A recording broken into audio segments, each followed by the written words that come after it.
ఎంపీగా గెలుపొంది ప్రజలు మన్ననలు పొంది పిసిసి ప్రెసిడెంట్గా పార్టీని అధికారంలో తీసుకొచ్చినటువంటి నాయకుడు పాలమూరు పులిబిడ్డ మా రేవంత్ అన్న.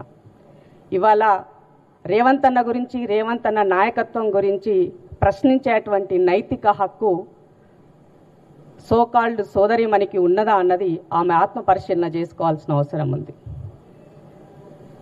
అమ్మ కొండ సుష్మా, నువ్వు చిన్నదానిలాగుంటే మంచిగా ఉంటుంది. నీ పేరు చిట్టి, చిట్టి లెక్క మాట్లాడితే మంచిగా ఉంటుంది.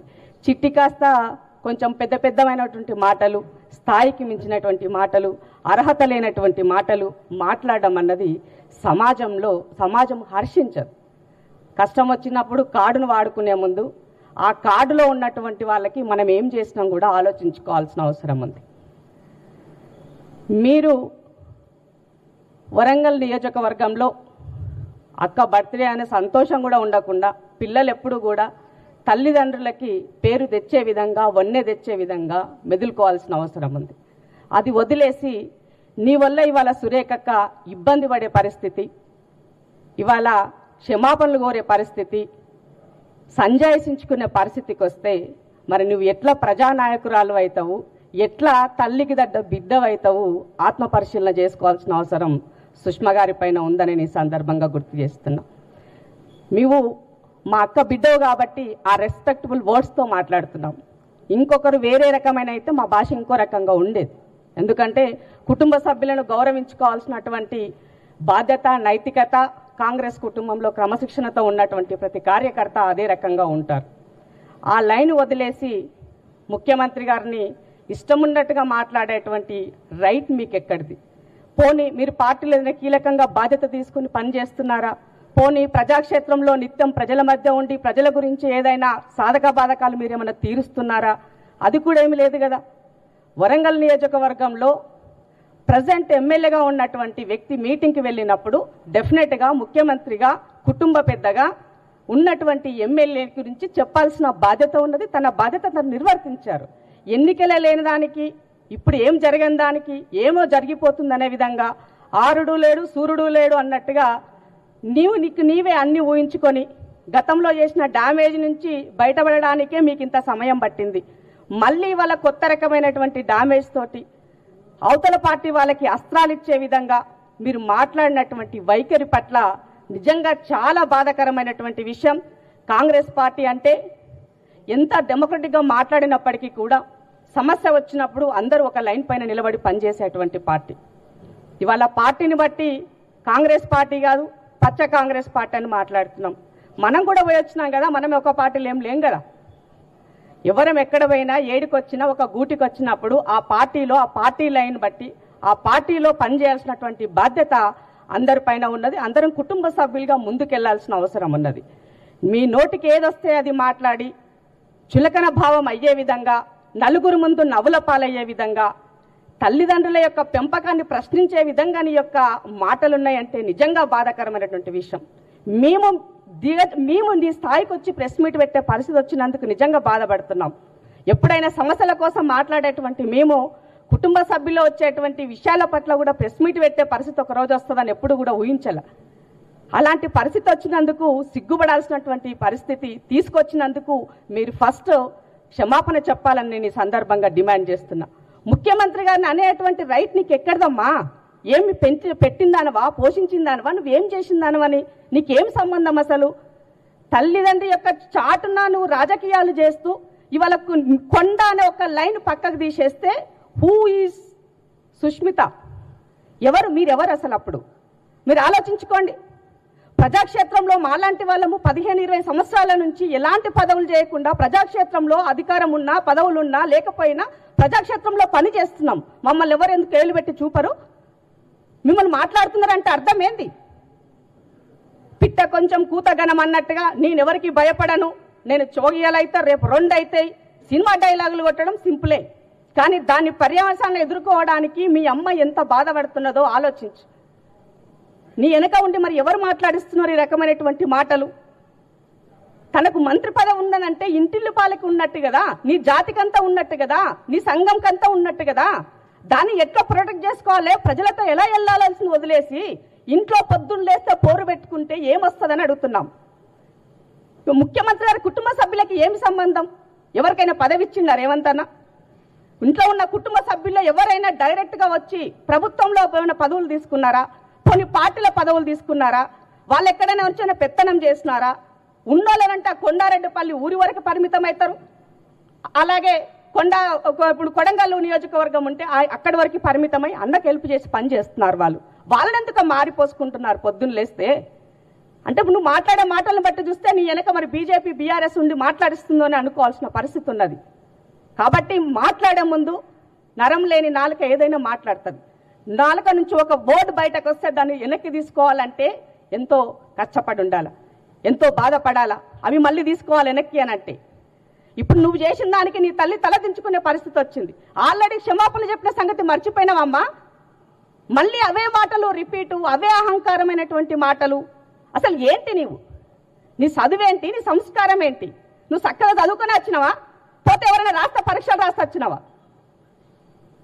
కాబట్టి కొండ సుష్మా గారన్నా, కొండ కుటుంబ సభ్యులన్నా ఇవాళ సురేఖక్క కాదు అని ఒక లైన్ పక్కకు పెడితే మీరేంటన్నది ఆలోచించుకోండి. ఇవాళ మీ వల్ల సురేఖక్క ఇబ్బంది పడే పరిస్థితి వచ్చింది. ఆమె మానసికంగా ఇబ్బంది పడే పరిస్థితి వచ్చింది. ఇవాళ నోటీసులకి సంజాయిస్ ఇచ్చే పరిస్థితికి వచ్చింది. దీనికి ఎవరు కారణం అంటున్నాం? కుటుంబం అన్నప్పుడు చాలా ఉంటాయి. ప్రతి పార్టీలో లేదా ప్రతి ఇంట్లో ఉంది కుమ్మరిపై. ప్రతి ఇంట్లో సమస్య ఉన్నది. సమస్య ఉందని బయటకు వచ్చి బజార్ ఎక్కి రోడ్డెక్కి రచ్చకి ఇడుస్తామా? రచ్చలో మాట్లాడతామా? ఇదే నా సంస్కారం, ఇదే నా తెలంగాణ కల్చర్. నీ భాష, మీ మాటలు, మీవన్నీ కూడా చాలా కేర్ఫుల్గా వస్తే బాగుంటుంది. ఇష్టం ఉన్నట్టుగా మాట్లాడి నీ నోటికి ఏదొచ్చినట్టు చేస్తే కాంగ్రెస్ పార్టీ కార్యకర్తలు కానీ, కాంగ్రెస్ కుటుంబ సభ్యులు కానీ, రేవంత్ అన్న అభిమానులు కానీ, పాలమూరు బిడ్డలు కానీ ఎవ్వరూ కూడా ఉపేక్షించరు. గుర్తుంచుకోకుండా సుష్మమ్మ, మళ్ళీ చెప్తా నేను, నీవు చేసేటువంటి వ్యాఖ్యలకి ఇవాళ మొత్తం అంతా కూడా పక్కపాటు ట్రోల్ చేస్తున్నాడు మమ్మల్ని. ఎందుకు ట్రోల్ చేసిన అవసరం ఏమొస్తుంది? దేని గురించి? ఎవరి దగ్గర ఏ అవినీతి ఏమేమి చేశారని నీ దగ్గర ఏం చిట్టా ఉందని నువ్వు మాట్లాడుతున్నావు? నీ దగ్గర ఉంటాయి, దర్యాప్తు సంస్థలు ఉన్నాయి, దమ్ముంటే. అది లేదు. మళ్ళా ఏదో ఒకటి చూపాలా, ఇంకొకటి పబ్బం గడుపుకోవాలా. ఇదేనా నువ్వు చేసే రాజకీయం? పరిపక్వత లేని రాజకీయం నడబడుతున్నది. ఒక సీనియర్ ఎమ్మెల్యే పట్టుకొని డైఫర్లను మాట్లాడుతున్నావు. నువ్వు ఇంకా ఆడనే అయిపోయింది. నీ మైండ్ ఆ డైఫర్ల కాడనే అయిపోయింది. నీ మెచ్యూరిటీ లెవెల్, నీ పరిపక్వత అక్కడే ఉందని కనబడుతున్నది. ఏదో ఘాటుగా మాట్లాడితే సినిమా డైలాగులు వదిలేస్తే నన్ను వెనక నుంచి ఎవరు నన్ను బెదురుకుంటారేమో, మమ్మల్ని ప్రొటెక్ట్ చేస్తారేమో అంటే అది తప్పమ్మా. సొసైటీలో, సమాజంలో ప్రజల కోసం పనిచేసినటువంటి వాడు లీడర్ అవుతాడు. లేదు అంటే రౌడీయిజం, గుండాయిజం దాని కొంచెం చేయాలనుకుంటే అది ఇంకో రకంగా మాట్లాడుకుంటారు. మీ అమ్మ నాయన ఈడి దాకా వచ్చినారంటే ఎంత కష్టపడి ఎన్ని భరిస్తే ఈడి దాకా వచ్చి ఉంటారు. అలా పేరును పూర్తిగా దిగజార్చే విధంగా నువ్వు రాజకీయాలు చేస్తున్నావు. ఎస్, రేవంత్ అన్న నీ ఇంటికి వచ్చి ఉండొచ్చు, అడిగుండొచ్చు. అంత మాత్రాన అవహేళనగా మాట్లాడాలా? పార్టీ అన్నప్పుడు, అధికారంలో రావాలన్నప్పుడు, 10 సంవత్సరాలు కష్టపడుతున్నప్పుడు కార్యకర్తలకు బాధ్యత నిలబడడం కోసం తన గొంతుకై ఒక్క చేయితో పార్టీని నడిపినటువంటి సంగతి మరిచినావా? ఏం చేసినారని మీరు? పోనీ వర్కింగ్ ప్రెసిడెంట్గా ఉంటారని వచ్చి పాదయాత్ర చేసినారా ఆయనతో కలిసి? మీరు ఎండలు వచ్చినారు? ఎక్కడున్నారు మీరు? ఇవన్నీ మాట్లాడాలి. పూర్వ ఉత్తాలను మారాలంటే మళ్ళీ అది ఇంకో రకంగా వెళ్ళిపోతుంది. కానీ అది నా సంస్కారం కాదు, నా సంస్కృతి కాదు, అది నా సభ్యత కూడా కాదు. కుటుంబ సభ్యులని గౌరవంగా చెప్తున్నాం. ఇంకేదో అన్నారు నిన్న, మీరెవరైనా ప్రెస్ మీట్లు పెట్టి ఖండించే ప్రయత్నం చేసి ఇంకేదైనా చేసినట్లయితే మరింత రెచ్చిపోయి మాట్లాడుతుంటే ఏం రెచ్చిపోతావమ్మా? రెచ్చిపోతావు, పుచ్చిపోతావు. గుర్తుపెట్టుకో, అది సొసైటీ ఏది ఎప్పుడు కూడా అన్నిటిని రిసీవ్ చేసుకోదు. మంచిని తీసుకుంటుంది, ఎట్ ద సేమ్ టైం చెడుని తీసుకుంటుంది. మాట్లాడే వాళ్ళు ఏం మాట్లాడుతున్నారు, ఎవరు మాట్లాడిస్తున్నారు, ఎలా మాట్లాడుతున్నారు కూడా ఈ సమాజం గమనిస్తుంది. అది గుర్తు లేకపోతే ఎలా? పార్టీ కష్టపడితే అధికారంలోకి వస్తే కార్యకర్తలకు కింద ఏం కావాలని అడగాల. అది నీకు దమ్ముంటే అది అడుగు. లీడర్కి ఏం కావాలో అది అడుగు, దమ్ముంటే. అది లేదు. మా ఇంట్లోకి పదవులు కావాలా, నాకు పదవులు కావాలా, నేనే ఎమ్మెల్యే. ఎవరమ్మా నువ్వు? ఏం చేసినావని? ఏం కష్టపడ్డావు పార్టీ కోసం? ఏం చేసినావని? ఇక్కడ ఉన్న ఈ ప్యానెల్లో ఉన్న 5 కూడా 10-15 సంవత్సరాల నుంచి దొబ్బించుకుంటున్నాం.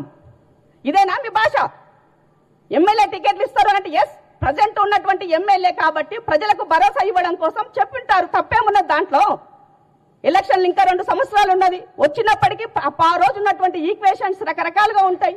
నువ్వు ఉమెన్వి, రాబోయే రోజుల్లో రిజర్వేషన్లు అమలు అవుతాయి, సీట్లు పెరుగుతాయి, అప్పుడు అవకాశాలు వస్తాయి. ఓపిక లేకపోతే ఎట్లా రాజకీయాలలో? ఏది నోటికి ఏమొస్తే అది మాట్లాడి నేను ఎవరికి భయపడను, నేను పెద్ద హీరోయిన్ని, ఏంటమ్మా అది?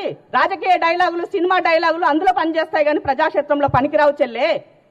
చాలా సహనం అవసరం, ఆవేశం కాదు, మాటలు నేర్చుకో, స్పష్టంగా ఎట్లా మాట్లాడాలా, సమాజం పట్ల అవగాహన పెంచుకో, కులాల పట్ల అవగాహన పెంచుకో, కులాల్లో ఉన్న రుగ్మతల పట్ల అవగాహన పెంచుకో, రాజకీయాల్లో పరిపక్వత ఎట్లా ఉండాలో నేర్చుకో. అవి లేవు మనకి. ఎంతసేపు అమ్మ పేరు చెప్పుకోవాలా, రేవంత్ రెడ్డి గారిని తిట్టాలా, అమ్మ పేరు చెప్పుకోవాలా, రేవంత్ రెడ్డి కుటుంబ సభ్యులను తిట్టాలా. ఇది అమ్మ మన కల్చర్.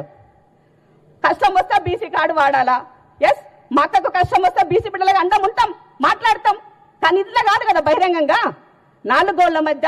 పోనీ ముఖ్యమంత్రి ఇల్లు తెలియదా నీకు? ముఖ్యమంత్రి గారు అపాయింట్మెంట్ ఇవ్వట్లేదా? మీరు సరిగా ఉంటే నువ్వు సరిగా నువ్వు మాట్లాడితే ఇవ్వనన్నారా మీకు? అవన్నీ వదిలేసి బహిరంగంగా రచ్చకెక్కి రచ్చ చేస్తున్నావు. బీఆర్ఎస్ బీజేపీలు వెకిలి నవ్వులు నవ్వుకుంటున్నారు. ఇదా నువ్వు చేసిందేంటి చెప్పు? కాంగ్రెస్ పార్టీకి మీరు నువ్వు చేసిందేంటి? పార్టీ నీకేం చేయలేదు, నువ్వేం చేసినావు పార్టీకి చెప్పు నాకు. ప్రభుత్వం తరపున నువ్వేం చేసినావు చెప్పు నాకు. ఇదా నీ వ్యవహారం? కాబట్టి మీడియా సోదరులు కూడా రిక్వెస్ట్ చేస్తున్నాను, ఒక చిన్న విషయాన్ని ఉంటే దాన్ని భూతద్దంలో చూపించకుండా వాస్తవాలు సమాజానికి తెలిసే విధంగా పార్టీని, పార్టీ ప్రతిష్టను దిగజారుస్తున్నటువంటి వాళ్ళ పట్ల తప్పకుండా పార్టీ అధిష్టానము డెఫినెట్ గా వాటి చర్యల్లోపు వాళ్ళు ఉంటాయి. కానీ మా మనసుకి బాధ అయింది కాబట్టి రేవంత్ అన్న విషయంలో 32 నెలల్లో 3 గంటలు కూడా రెస్ట్ తీసుకోలేదండి. తనకంటూ పర్సనల్ గా సమయం తీసుకోలేదు. అనునిత్యం ఏం చేయాలి, సోషల్ ఇంజనీరింగ్ ఎట్లా చేయాలి, బీసీలకు ఏం చేయాలి, ఎస్సీలకు ఏం చేయాలి, ఎస్టీలకు ఏం చేయాలి, విద్యార్థులకు ఏం చేయాలి, తను తాపత్రయపడుతూ నిత్యం అనుదినం పనిచేస్తున్నటువంటి వ్యక్తిని పొద్దున్న లేస్తే బీఆర్ఎస్ లో సంకల చేరినట్టుగా నీ యొక్క స్టేట్మెంట్లు వస్తే ఏమనాలా సుష్మమ్మ? నువ్వు పోనీ చక్కగా ఇండియాలో ఎన్ని రోజులు ఉంటావు చెప్పు నాకు. ఇండియాలో ఎన్ని రోజులు ఉంటావు చెప్పు చెల్లే. నువ్వు ఎప్పుడు ఎక్కడుంటావో ఎవరికి తెలియదు. జిల్లాలో ఉన్నటువంటి రేవంత్ అన్నకి అండగా నిలబడుతున్న వేమనను కూడా అదే పనిలో మాట్లాడతావు, ఏది పడితే అది మాట్లాడతావు. ఇదేనా? జిల్లా ఇన్ఛార్జ్ ఉంటే జిల్లా ఇన్ఛార్జికి ఒక గౌరవం ఇవ్వవు. ఇదే అమ్మా? నువ్వు సరిగా ఉండు, నీకు అన్యాయం జరిగితే డెఫినెట్ గా పార్టీ ఉంటుంది, అధిష్టానం ఉంటుంది, మీ సమస్యలు ఉంటే చెప్పుకోవచ్చు. కానీ ఈ రకంగా కాదు కదా. నువ్వు ఏదో ఒకటి అంటావు, వదిలేస్తావు. దాన్ని మళ్ళీ సురేఖక్క వెనక తిరిగి రావాలా, సురేఖక్క దాన్ని సరి చేసుకోవాలా, క్షమాపణలు చెప్పాలా, సురేఖక్క పేరు ఆగం పట్టిస్తున్నావు. అక్క కూడా, సురేఖక్క మీరు కూడా కొంచెం ఆలోచించుకోవాలా. పిల్లలు ఇష్టం ఉన్నట్టుగా నోటుకు వచ్చి అంటే ఎప్పుడు కూడా చాలా వరకు నేను చూసినంత వరకు అయితే పుత్రుని రూపంలో గండం ఉంటుందని విన్నా, సన్ స్ట్రోక్ విన్నా. ఈ రాష్ట్రంలో మొన్న చూసిన ఒక కేంద్ర మంత్రికి కొడుకు రూపైన సన్ స్ట్రోక్ ఏమైందో, ఇవాళ మా అక్కకి మా కొండ సురేఖకి పుత్రిక రూపైన స్ట్రోక్ మొదలైందని చెప్పాల్సిన అవసరం ఉంది. కాబట్టి ఇలాంటి స్ట్రోక్లకు కానీ, మీరు ఇంకేమైనా మాటల విషయంలో కానీ, బెదిరించే డైలాగులతో కానీ నువ్వేం చెప్పినా తాటకు చెప్పట్లకు భయపడేటువంటి నాయకత్వం రేవంత్ అన్నది కాదు. అందులో పాలమూరు బిడ్డది అస్సలు కాదు. మట్టిని నమ్ముకొని, సమాజాన్ని నమ్ముకొని, అడవిని నమ్ముకొని వచ్చినటువంటి వాళ్ళని గుర్తుపెట్టుకోండి. కేసీఆర్ లాంటినే చీల్చి చెండాలి ఫామ్ హౌస్ లో వండబెట్టినావు. మీరెంతమ్మా? నేను మాటలు ఎంత, నీ లెక్కెంత? కాబట్టి చాలా కేర్ఫుల్ గా ఉండు అమ్మా. నీవు ఇప్పటికైనా కూడా మాటలు చాలా జాగ్రత్తగా రాని, ఏది పడితే అది మాట్లాడితే మాత్రం ఊరుకొని చెప్తున్నాం. నిజంగా నీ స్థాయికి దిగజారి నేను ప్రెస్ మీట్ పెట్టాలంటే నేనే ఫీల్ అవుతున్నా. కాబట్టి ఏదేమైనప్పటికీ కూడా కుటుంబ సభ్యులను కలహాలు ఉంటాయి, అన్నీ ఉంటాయి. బట్ వాటిని ఏ విధంగా అధిగమించుకోవాలనేది పార్టీ చూసుకుంటుంది, అధిష్టానం చూసుకుంటుంది. మా సమయంతో ఉండాల్సినటువంటి బాధ్యత ప్రతి ఒక్కరిపైన ఉన్నది. వచ్చినటువంటి వాటిని పదే పదే మళ్ళీ మాట్లాడి అదే విషయాలను రెచ్చగొట్టే విధంగా చేస్తే ఊరుకునే ప్రసక్తి లేదు. జాగ్రత్త కొండ సుష్మా అని తెలియజేస్తున్నా. ఎప్పుడు కూడా ఎవరికైనా కూడా తల్లిదండ్రుల పేరు నిలబెట్టే విధంగా రాజకీయాలు ఉండాలా, వాళ్ళ పేరు పెంచే విధంగా ఉండాలి తప్ప దిగజార్చే విధంగా ఉండకూడదని మాత్రం మరొకసారి గుర్తు చేస్తున్నాం. Thank you.